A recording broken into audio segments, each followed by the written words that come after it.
Bonjour et bienvenue à cette dernière émission qui vient clôturer notre parcours sur les Actes des Apôtres et sur Paul de Tarse, grand missionnaire, grand évangélisateur, dont on a examiné, bien sûr, à grands traits le parcours.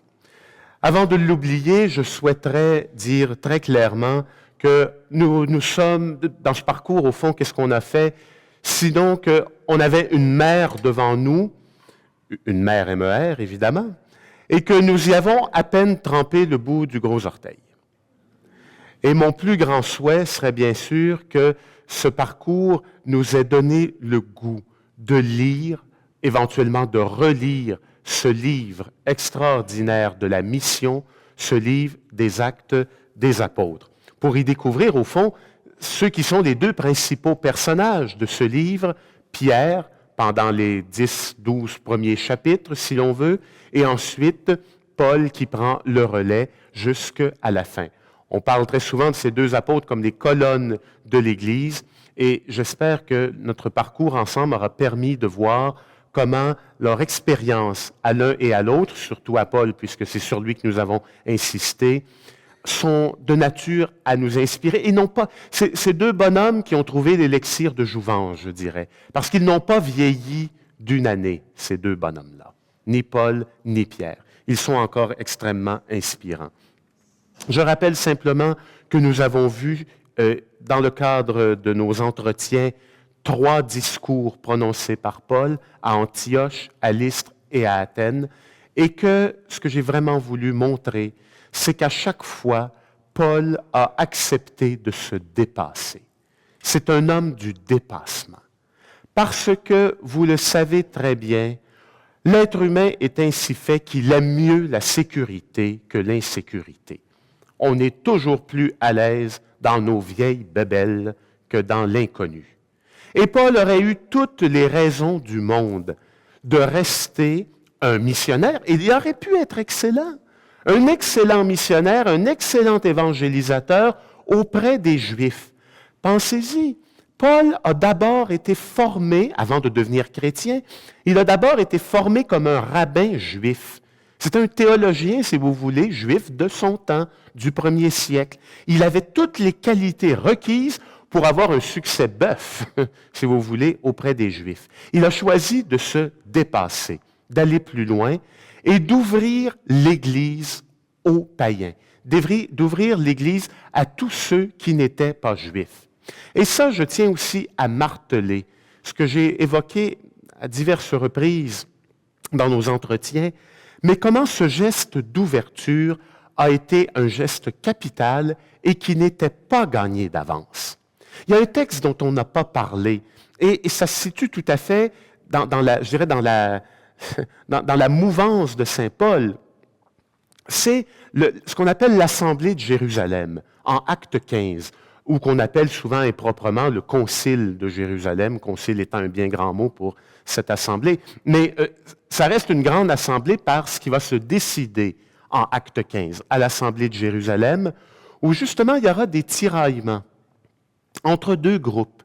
Ceux qui disent que pour être chrétien, il faut vivre, si on veut être chrétien, il faut vivre la foi chrétienne à la juive.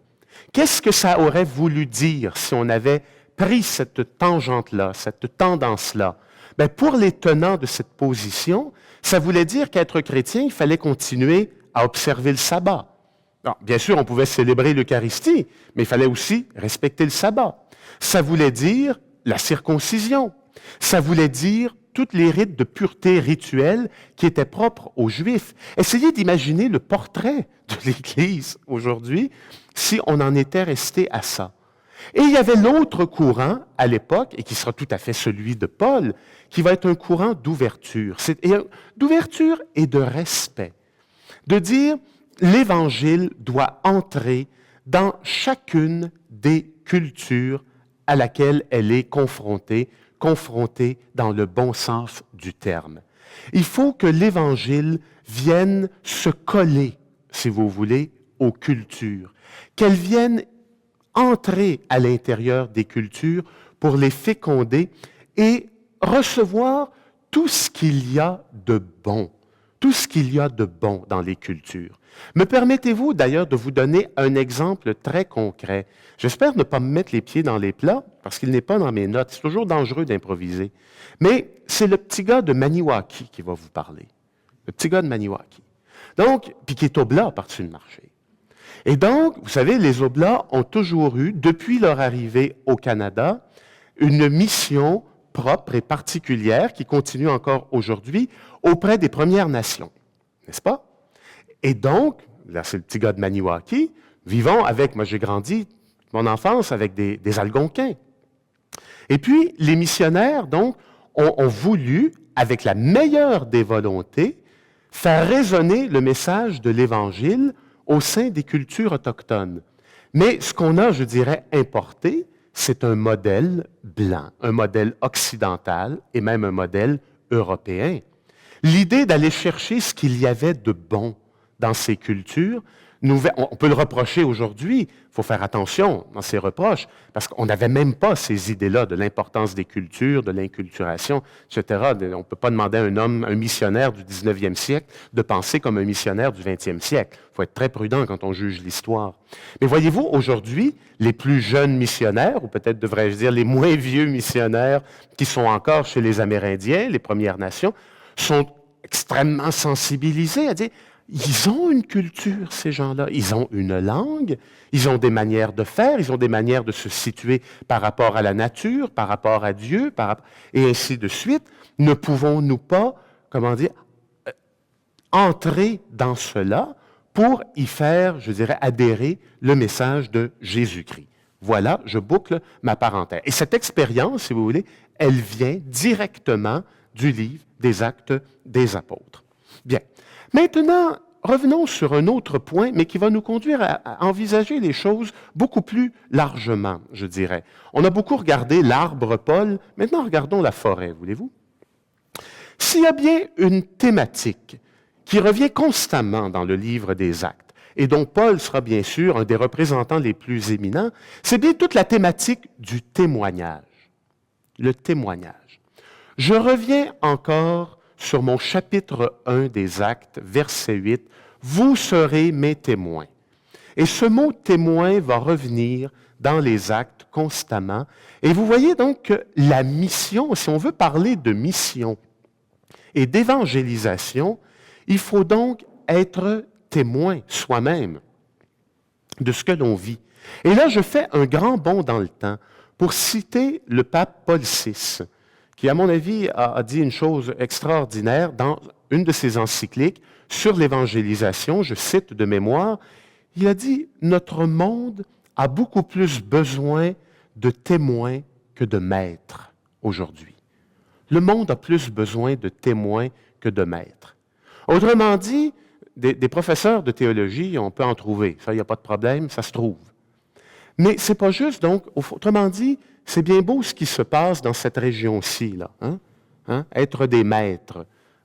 On connaît plein de choses. Mais est-ce qu'on est aussi des témoins? C'est vrai de moi, c'est vrai de chacun, chacune d'entre vous aussi. Être de véritables témoins. Et là, mais en même temps, ça reste très vague. Ça veut dire être témoin. Ça veut vouloir dire tout et son contraire, d'une certaine façon. Il faut mettre donc de la chair autour de l'os. Être témoin dans les Actes des Apôtres, quand on regarde les apôtres aller, les disciples, les missionnaires, que vous regardiez Pierre, vous regardez Étienne, vous regardez Paul, il y a un mot, je pense, moi, qui caractérise leur ministère, c'est celui de l'espérance. Celui de l'espérance. Parce que, comme je l'ai expliqué bien des fois, à chaque fois où ils se retrouvent, que ce soit devant un auditoire de Juifs à Jérusalem, à la synagogue d'Antioche de Pisidie, avec l'eunuque éthiopien, avec les gens de Lystre, avec les gens d'Athènes, les missionnaires vont aller chercher ce qu'il y a de plus beau, ce qu'il y a de meilleur dans les personnes, dans les groupes auxquels ils s'adressent. Aller chercher le meilleur et faire naître à partir de là l'espérance. Transposons ça aujourd'hui, voulez-vous, parce qu'il faut toujours que ça nous inspire pour aujourd'hui. Est-ce que nous ne vivons pas dans un monde complètement désabusé, ou en tout cas largement désabusé. Désabusé à tout point de vue. Désabusé par rapport au monde politique. Désabusé par rapport au monde ecclésial, bien souvent. Désabusé par rapport au monde économique. Désabusé. Alors, on pourrait se dresser là, la liste des désabusements, si vous me passez l'expression, et on en aurait presque autant que de pages dans l'annuaire.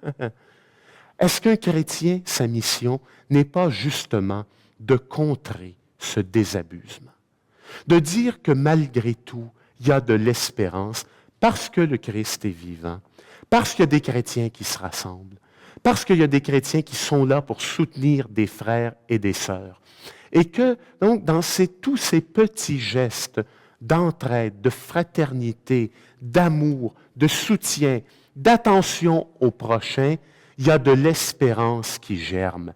Il y a de l'espérance qu'on croit qu'il y a un monde nouveau qui est capable de germer, qui n'est rien d'autre finalement que ce dont Paul, ce dont tous les missionnaires ont témoigné, ce monde de la vie et de la résurrection inauguré par Jésus.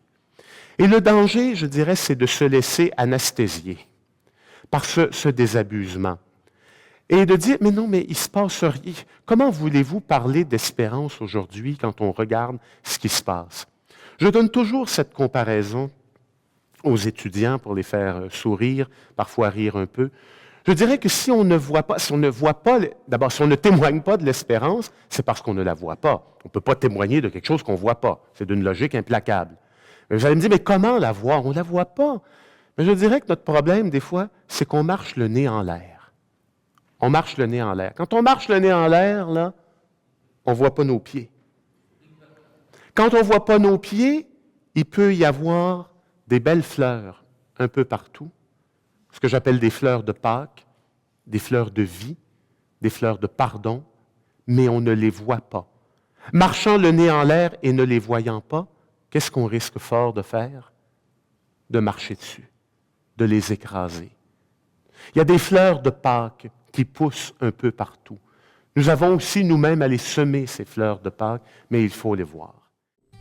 De par notre baptême, nous sommes tous appelés à proclamer à temps et à contre-temps que Jésus est Christ et Seigneur. C'est pourquoi Foi et Télévision chrétienne vous invite à faire parvenir votre don à l'adresse indiquée à l'écran. Nous vous remercions de votre grande générosité et de vos prières.